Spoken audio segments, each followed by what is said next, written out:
Fala galera, vamos dar início, a mais uma aula nossa.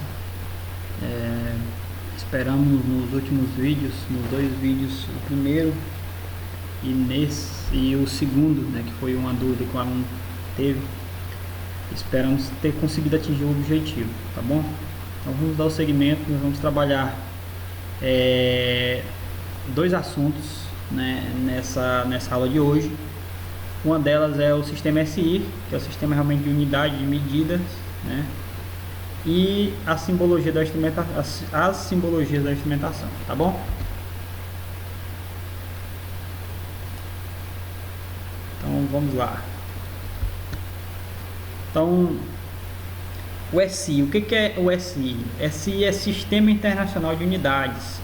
Para que isso, professor? Poderia me perguntar, Então, sempre assim, nas civilizações antigas, o pessoal antigo, existiam as unidades de medida, existiam as medidas que eles usavam, e essas unidades geralmente eram de acordo com o corpo humano, por exemplo, palmo, pé, polegadas, braço, côncavo e etc, Mas essas unidades, elas não eram padronizadas, As pessoas tinham dificuldades quando se locomovia de regiões diferentes, conseguir acompanhar, esses tamanhos reais. Por exemplo, porque logo o que acontece, o palmo de uma pessoa, de cada pessoa, dependendo do seu porte físico, ele influencia diretamente nisso, no tamanho da mão, na própria polegada, de maneira geral, Então, em 1789, numa tentativa de resolver esse problema, o governo republicano francês pediu à Academia de Ciências da França que criasse sistemas de medidas baseados numa constante natural. Assim foi criado o sistema métrico decimal. Posteriormente, muitos outros países adotaram o sistema, inclusive o Brasil, aderindo à Convenção do Métrico. O sistema métrico decimal adotou inicialmente 3 unidades básicas de medida: metro, litro e o quilograma. Então, na França, a França foi a propulsora desse sentido, dessa unificação, do sistema métrico mundial. Por quê?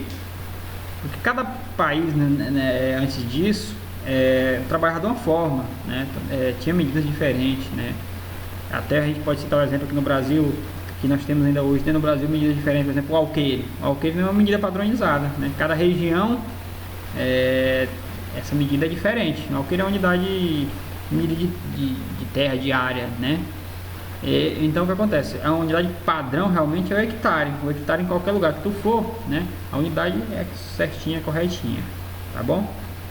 Aqui nós vamos ver depois,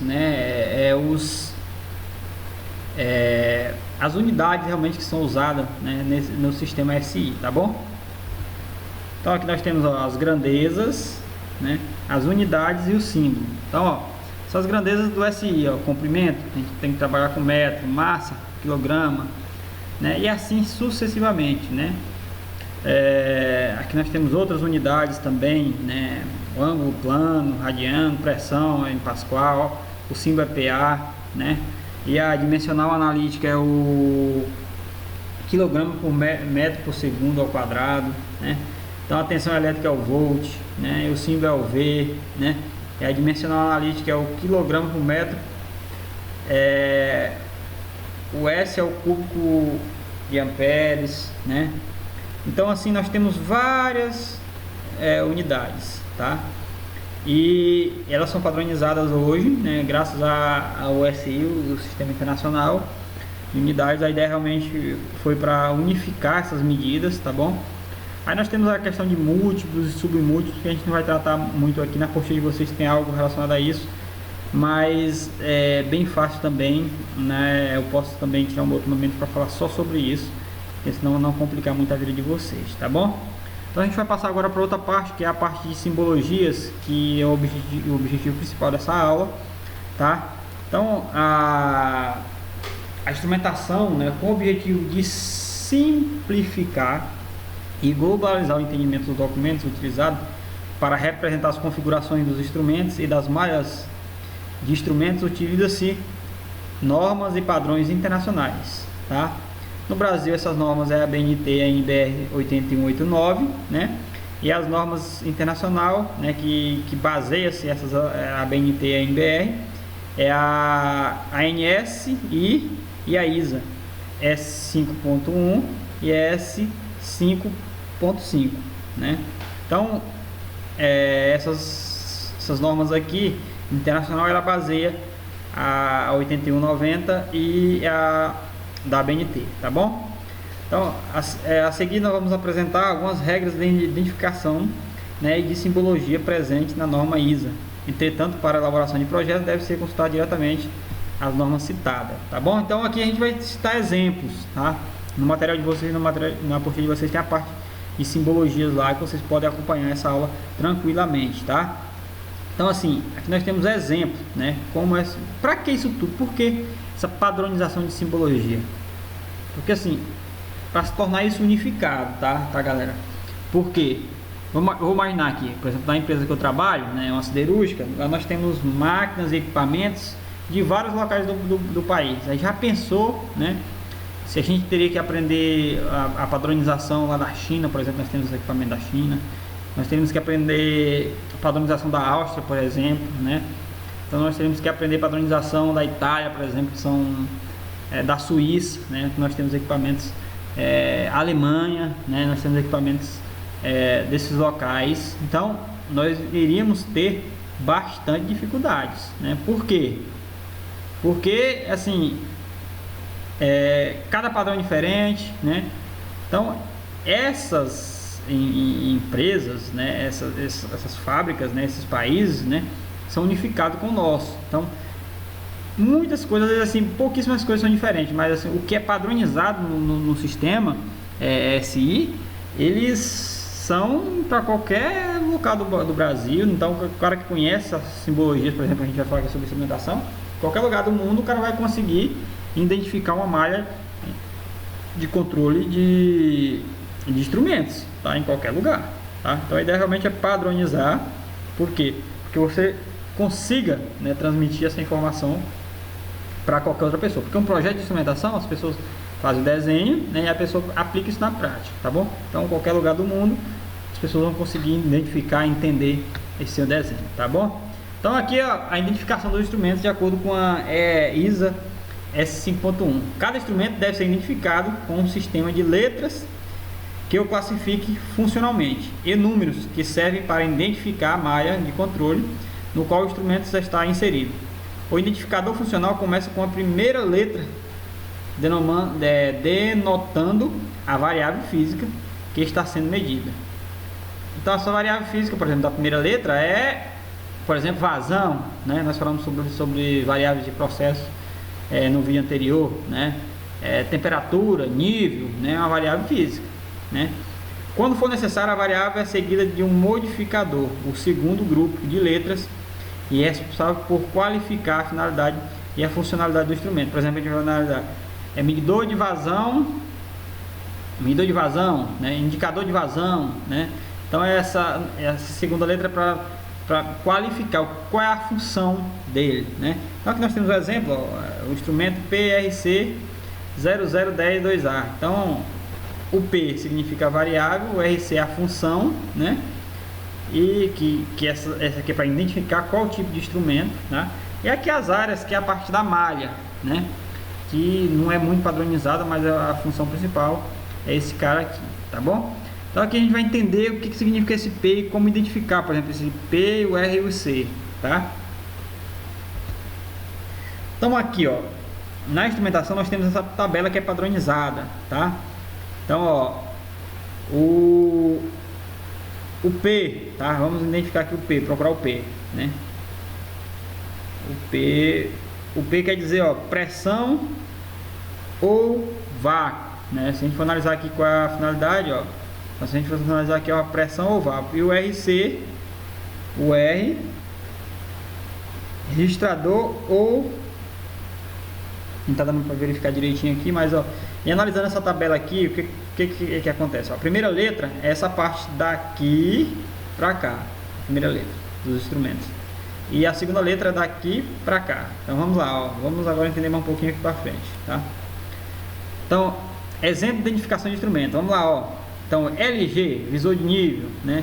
HV, válvula manual. Então nos desenhos, nos esquemas de instrumentação, tu não tem uma identificação, por exemplo, LG, visor de nível, só tem essa sigla aqui, ó, essas siglas, na verdade, cada sigla. Então você tem que saber o que aquele instrumento, aquele desenho, aquele esquema, né, quer dizer. Vamos identificar alguns aqui para a gente pegar a prática. Então, LG, visor de nível. Vamos lá identificar o visor de nível. Então, LG, vamos lá. O L, primeira letra, nível, tá? Então é a função, é a variável que ele mede, tá?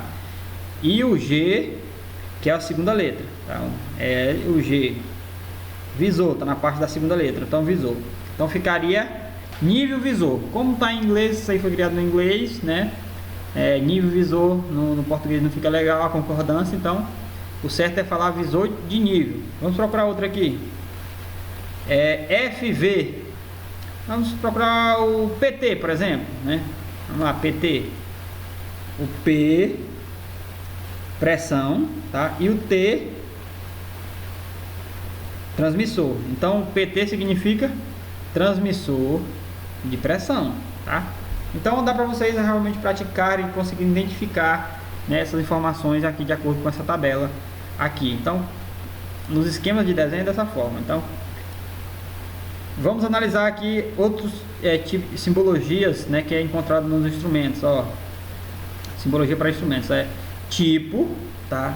Instrumentos discretos, instrumentos compartilhados, computador de processo, controlador programado, tá?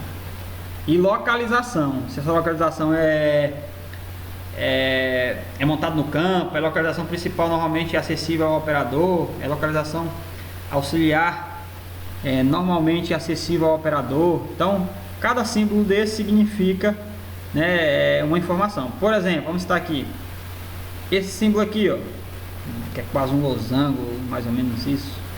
É um computador de processo, né, montado no campo. Vamos procurar outro. Esse aqui, tá? É um instrumento discreto, com localização auxiliar, normalmente acessível ao operador, tá? Então, só para você entender, aqui para frente eu vou mostrar uma malha, um esquema para vocês conseguir visualizar esse tipo de informação, tá? Outra coisa importante da instrumentação é as informações, né? Os traçados do desenho, para saber o que ele significa também, tá? Ó. Então, o traço é um instrumento de impulso, suprimento ou impulso, né? O traço. Só o traço com os cortes transversais, né? Sinal a ser definido, né? A linha com dois traços paralelos, né? Sinal pneumático, né? Então a linha, ou uma linha com três traços paralelos, sinal elétrico, né? Então outro, ó, a linha com quase um L cortado no meio, mais ou menos, sinal hidráulico, né? E assim sucessivamente, né? A gente vai depois entender. Então, assim, na prática a gente vai entender bem aqui, ó, na prática, né? Como é que funciona os desenhos. Identificação, isso aqui é um instrumento, né? Vamos fazer uma prática aqui, ó. O que significa esse instrumento? O FT. O que significa isso aqui, ó? FT. Vamos lá, procurar bem aqui na. Então, ó, FT. F é vazão, tá? E o T é transmissor. Então, ó, o que significa o FT? Transmissor de vazão. Então, isso aqui é uma ideia realmente no campo. Aí o pique aqui, que a gente não vai entender, mas eu acho que dá para vocês praticarem realmente para identificar o que é esse instrumento aqui, que eu peguei na prática, tá bom? Outra coisa importante para a gente identificar é saber os arranjos, né? Típicos de instrumentos, como eles ficam localizados nos desenhos, né? Então, ó, isso aqui é os arranjos tipo de vazão, tá? Essa parte aqui. Então, ó, medidor de vazão de linha rotamétrico, né? Transmissor de vazão, indicador de vazão, montagem local, tá? Esse aqui é o arranjo tipo de pressão, ó, indicador de pressão, manômetro, montagem local, registrador de pressão. Nós temos mais, tá, senhores? Eu estou dando só exemplos aqui básicos. Na apostila de vocês tem todos eles que tem no mundo, tem na apostila de vocês, tá bom? Aí nós temos, ó, arranjos típicos de instrumentos de temperatura, né? Aqui, ó, posto para manômetro de temperatura, né? Indicador de temperatura, indicador de temperatura no painel com transmissão elétrica, então, ó, o TI, né?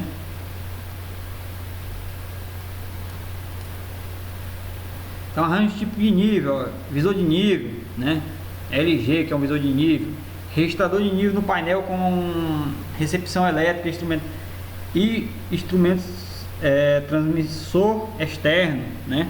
Então, basicamente é isso. Isso aqui é os arranjos, como ele fica desenhado, tá? Tem mais, por exemplo, nível tem mais, temperatura tem mais, vazão tem mais, arranjos, né? É como eles ficam nos esquemas, nos desenhos, nos desenhos de instrumentação, né? Mas eu só quis aqui dar um exemplo até para o vídeo ficar mais curto um pouquinho, tá bom? E nós temos também um exemplo, aqui, ó, agora que a gente vai entender como é que eles ficam, né? Esse aqui é um esquema, né? Que a gente não vai fazer a leitura aqui agora porque necessita de muito mais coisas e a visão não tá legal.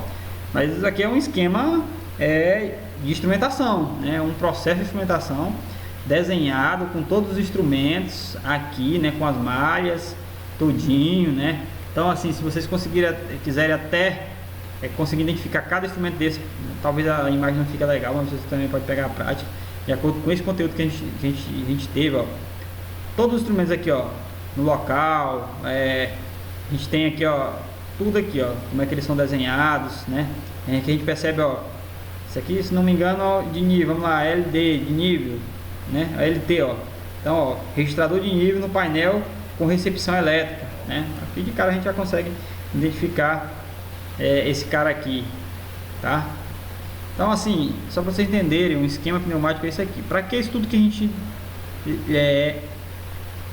falou até agora? Para a gente conseguir interpretar, ou até desenhar, ou até projetar, né, algo, né, nesse sentido aqui, ó, um esquema desse, para você conseguir lê-lo, né, acompanhá-lo, né, saber onde está a falha, porque isso é importante para quê? Identificar problemas, identificar montagens, até se você é um profissional que vai montar uma fábrica, por exemplo, você saber montar, né, interpretar o desenho, né, é de extrema importância, tá? Então, era isso que eu queria falar sobre simbologia e o sistema SI, tá, galera? Espero que vocês estejam, né, absorvendo, né, o conteúdo que a gente está propondo, né? São conteúdos não tão difíceis, mas necessitam de cuidados, né? Dúvidas, eu vou deixar esse vídeo no YouTube, pode fazer comentários lá, né? Eu até mesmo no meu particular e na plataforma também de ensino, tá? Então agradeço o apoio de todos. Sabemos que esse momento é um momento difícil que a gente tem realmente que se abraçar para melhorar o aprendizado. Eu aqui como professor, né, tentando compartilhar o conhecimento, e vocês como aluno praticando esse conhecimento, lendo, estudando, se dedicando, né? Dúvidas, entre em contato, que a gente está aqui para solucionar de acordo com o que a gente conseguir realmente, tá bom? Então é isso, galera, até a próxima aula.